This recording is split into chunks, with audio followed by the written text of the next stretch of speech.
No sé si hemos visto el desarrollo. No, quedamos ahí, entonces. Quedamos. La psicología de desarrollo. Hasta aquí teníamos que estudiar para... Sí, y eso no hemos avanzado. No, no. Ya. 30.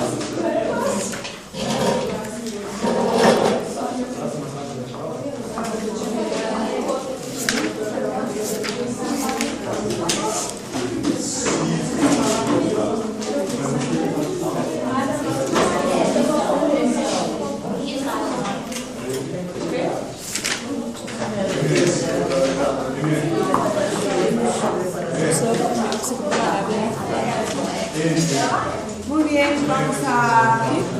Carlito, ¿ya? Por favor.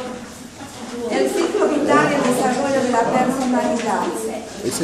Vamos a ver que todo lo que concierne a nuestra psicología está apoyada definitivamente en nuestro organismo.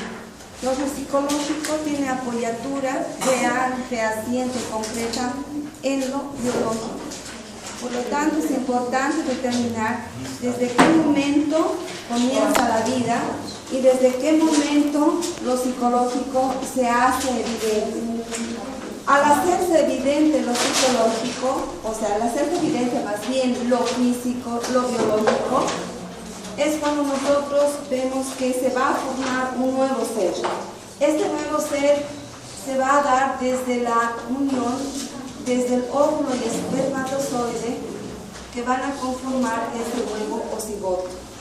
Este huevo o cigoto, ¿sí?, va a estar determinado por dos factores.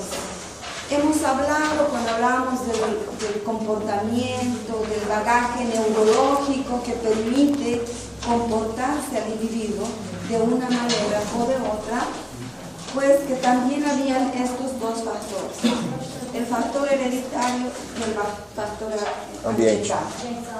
El factor hereditario por dominancia, ¿no?, recesiva, ¿no? Heterózigo también. Sí.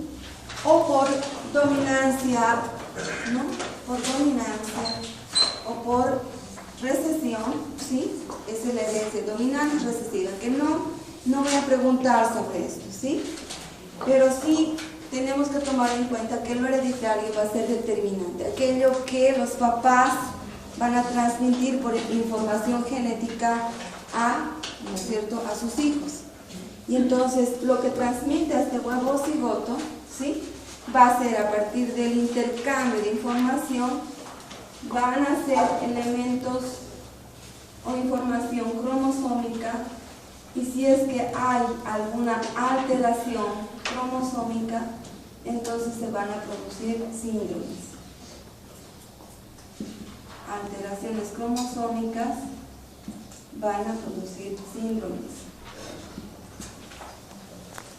Entre los síndromes más conocidos va a ser el síndrome de Down, el síndrome de Turner, el de Klinefelter. ¿Cómo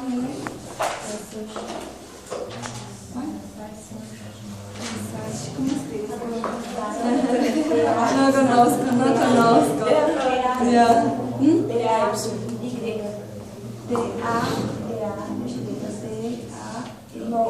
Así nomás, no es D-A-Y.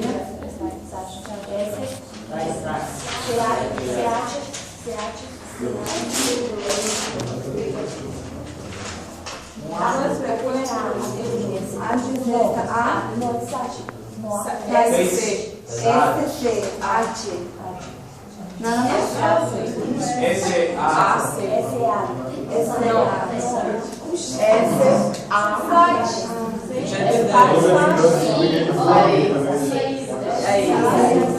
Ya no conozco, estoy aprendiendo, ¿no?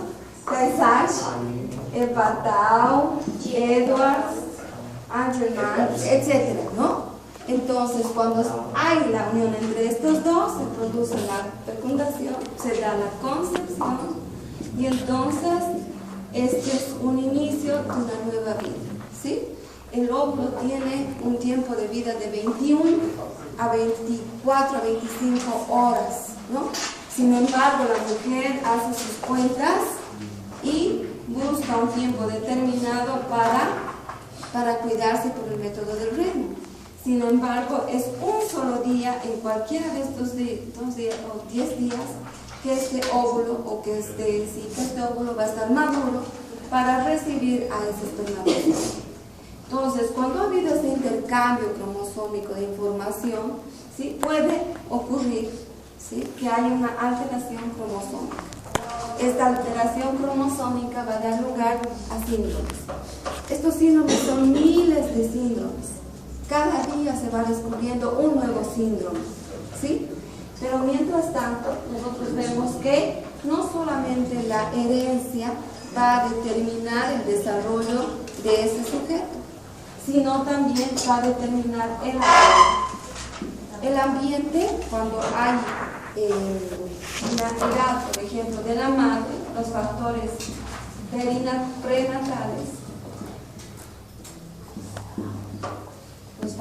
prenatales, los factores de riesgo ambientales, van a ser muy fuertes, si se quiere, van a darse con mucha fuerza en el primer trimestre del embarazo.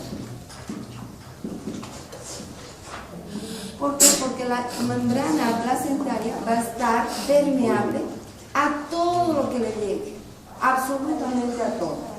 Entonces, el primer trimestre del embarazo, pregunta de examen, es el más vulnerable a los efectos del medio ambiente, es el más sensible a los efectos del medio ambiente.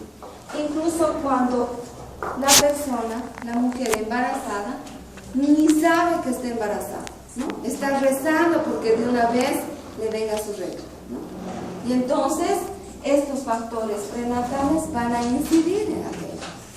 Ahora, ¿qué factores son aquellos que son los más frecuentes para producir anomalías o defectos, o van a ser factores de riesgo en el desarrollo del niño? La edad de la madre también puede provocar un síndrome de Down. La edad de la madre, del padre también. Antes se creía que solo la madre provocaba, ¿no es cierto?, defectos en ese niño. Ahora también se ha determinado que la edad del padre, cuando ya tienen 35 años, ya los espermatozoides que producen ya no tienen la misma cantidad ni tienen la misma calidad que antes. Entonces, cada vez va bajando.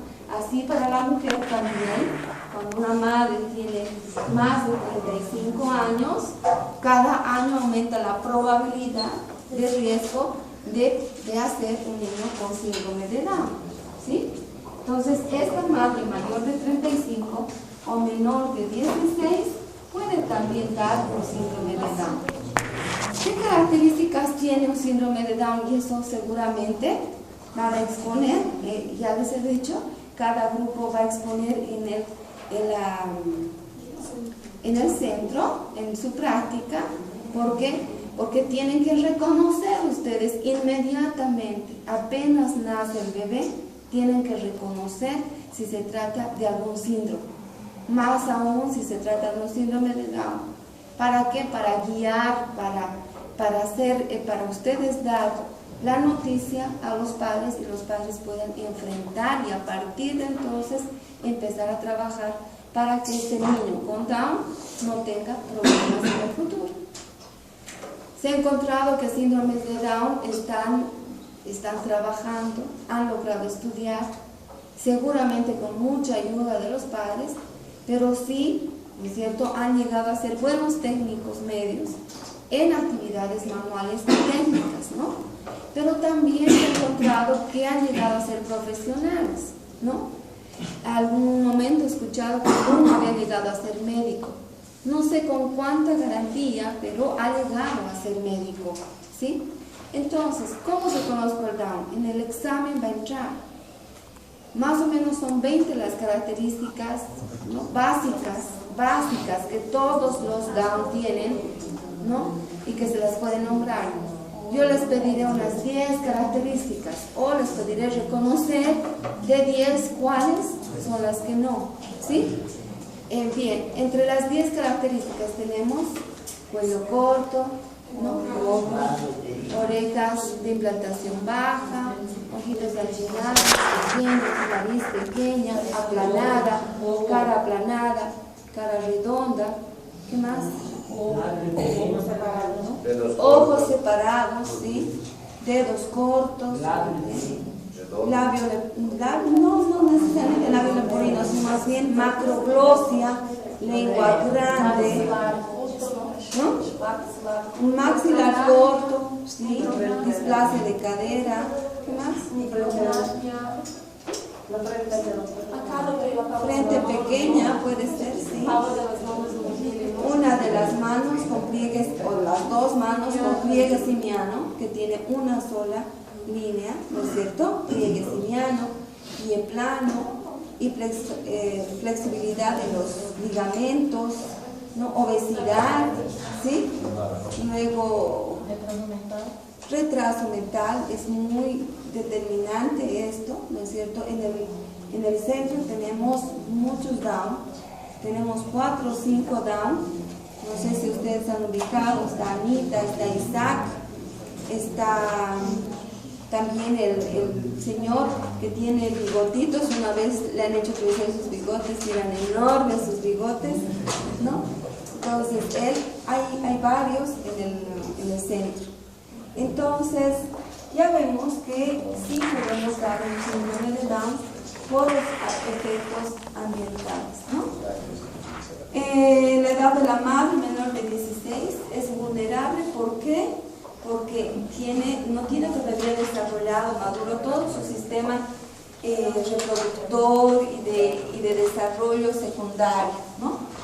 La edad del padre, hemos dicho que sí, ya a los 35 años, ¿no? Ya a pesar de que algunos incluso a sus 70 son papás, ¿no es cierto? A sus 80 también y son felices y creen que son machos, ¿no? Pero los hijos van presentando ciertas dificultades cuando son grandes. No se presenta inmediatamente las consecuencias, sino cuando ya son adultos, los hijos, o cuando están ya en el colegio, empiezan a presentar problemas de aprendizaje.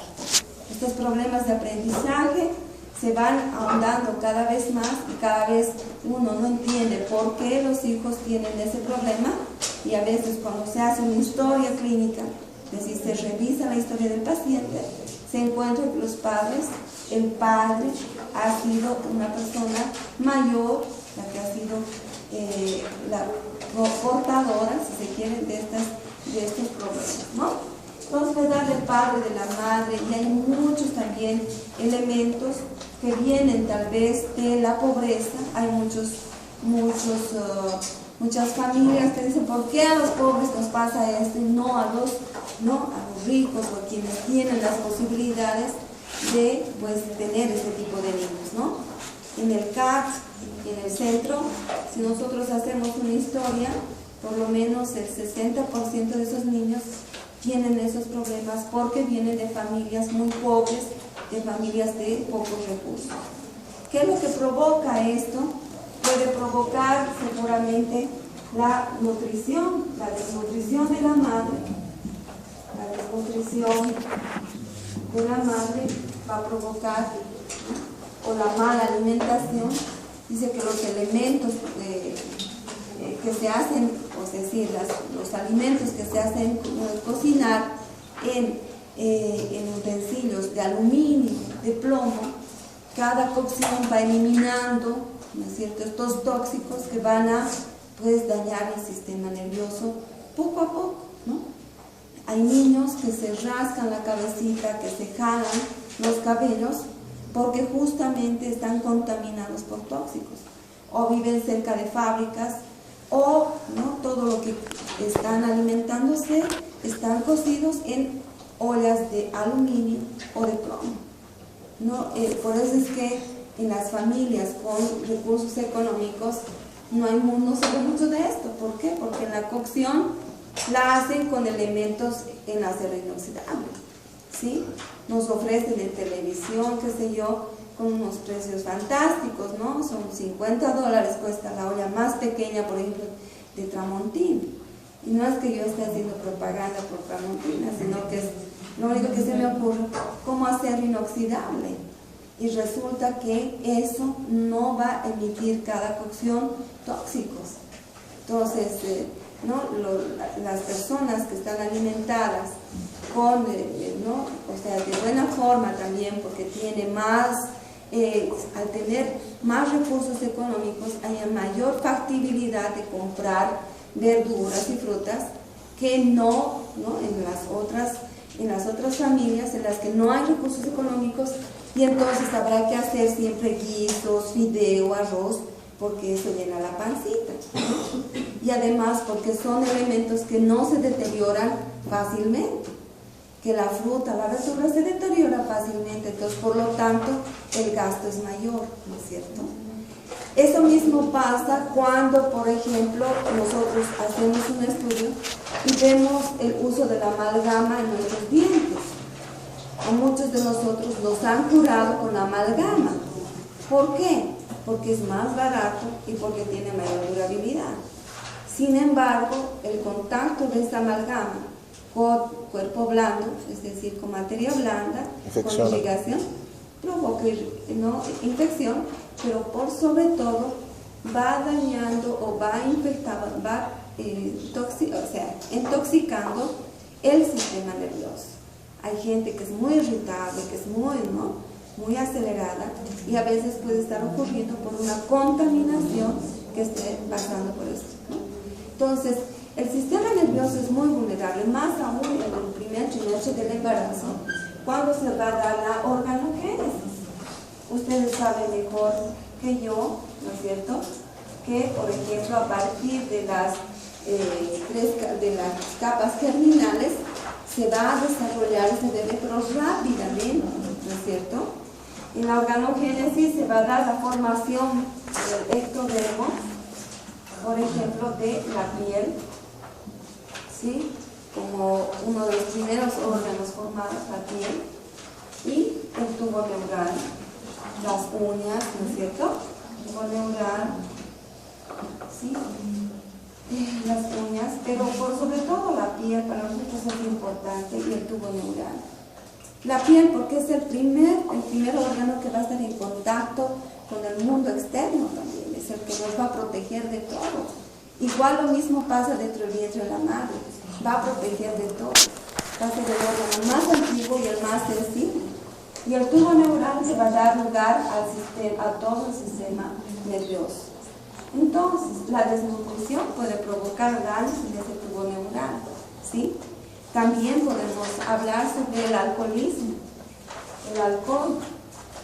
Hay niños, ahí está uno de los niños que, por ejemplo, uno de ellos, no sé si es Oscar, que come hasta tierra, lo saca de la basura y eso se pone a la boca, ¿cierto? Lo han visto a Oscar. Y hay otros más, ¿no es cierto? Incluso no sé si Ángel lo hace, pero estos niños tienen características muy peculiares de secuelas de haber sufrido el síndrome del alcoholismo fetal. El síndrome del alcoholismo fetal lo tiene, y yo estoy segura de esto, Cristian. No sé si Cristian es paciente de uno de ustedes.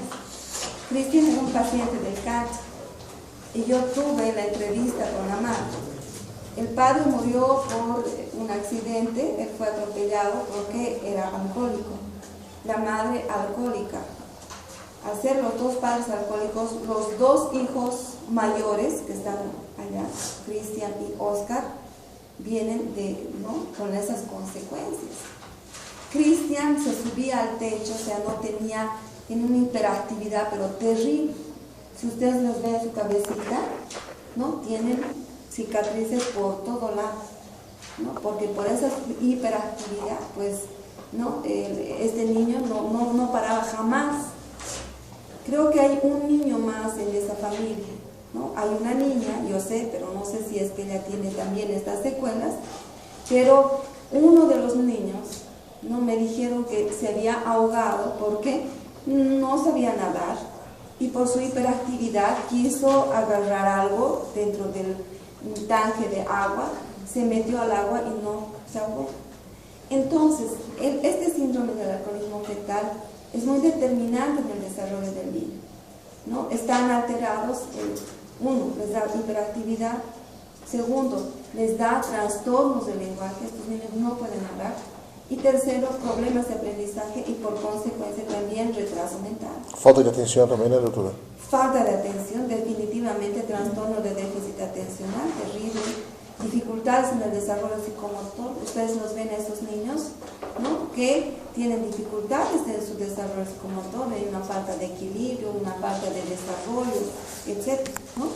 Entonces, el alcohol, el café, dice que más de 5 tazas que toma esa mamá diarias, ¿sí?